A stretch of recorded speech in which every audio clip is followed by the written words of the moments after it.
Halo teman-teman semuanya, kembali lagi bersama saya Zinda Lestari. Pada video kali ini saya akan membahas mengenai teori stilistika. Nah, perlu kita ketahui nih, istilah stilistika diambil dari bahasa Inggris yaitu stilistik yang diturunkan dari kata style yang berarti gaya.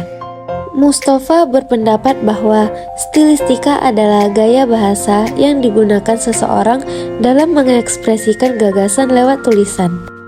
Stilistika pada umumnya membicarakan pemakaian bahasa yang khas atau istimewa yang merupakan ciri khas seorang penulis, aliran sastra, atau pola penyimpangan dari bahasa sehari-hari atau dari bahasa yang normal, bahasa yang baku, dan sebagainya.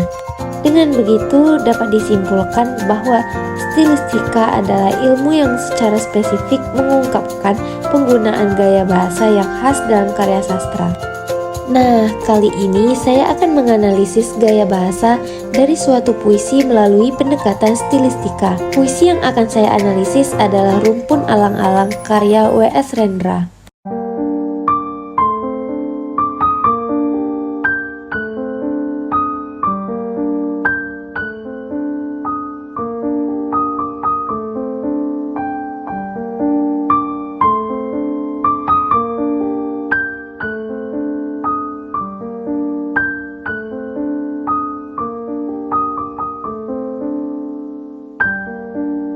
Engkaulah perempuan terkasih, yang sejenak kulupakan sayang, karena dalam sepi yang jahat, tumbuh alang-alang di hatiku yang malang. Di hatiku alang-alang menancapkan akarnya yang gatal, serumpun alang-alang gelap, lembut dan nakal. Gelap dan bergoyang ia, dan ia pun berbunga dosa. Engkau tetap yang punya, tapi alang-alang tumbuh di dada.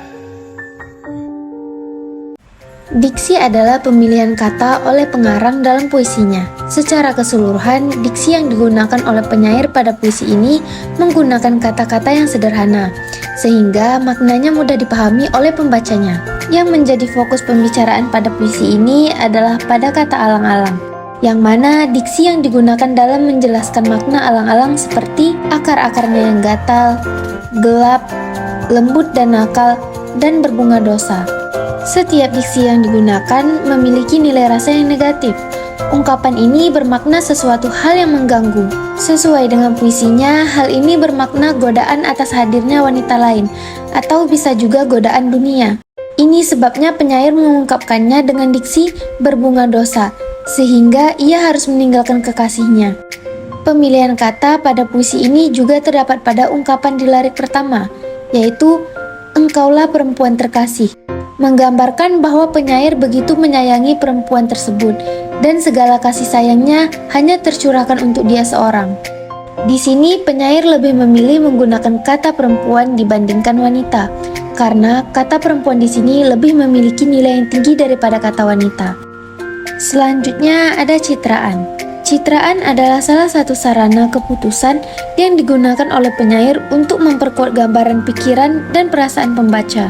Citraan yang digunakan penyair untuk menghidupkan imajinasi pembacanya pada puisi ini yaitu yang pertama ada citraan penglihatan atau citraan visual, yakni pada kata alang-alang gelap.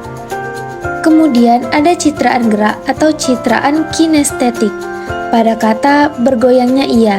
Dan yang terakhir ada citraan perabaan atau taktil pada kata gatal dan lembut. Selanjutnya ada bahasa figuratif, yang artinya majas atau kiasan yang digunakan penyair untuk menggambarkan sesuatu secara tersirat.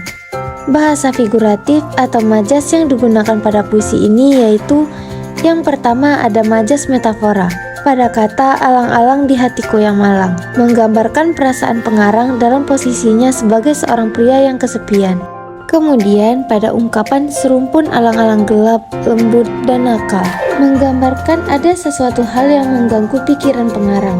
Dalam hal ini bisa digambarkan seperti sebuah godaan akan hadirnya wanita lain yang secara perlahan menggoyahkan hatinya. Kemudian pada ungkapan dan ia pun berbunga dosa. Di sini digambarkan sebagai sesuatu hal yang buruk telah terjadi.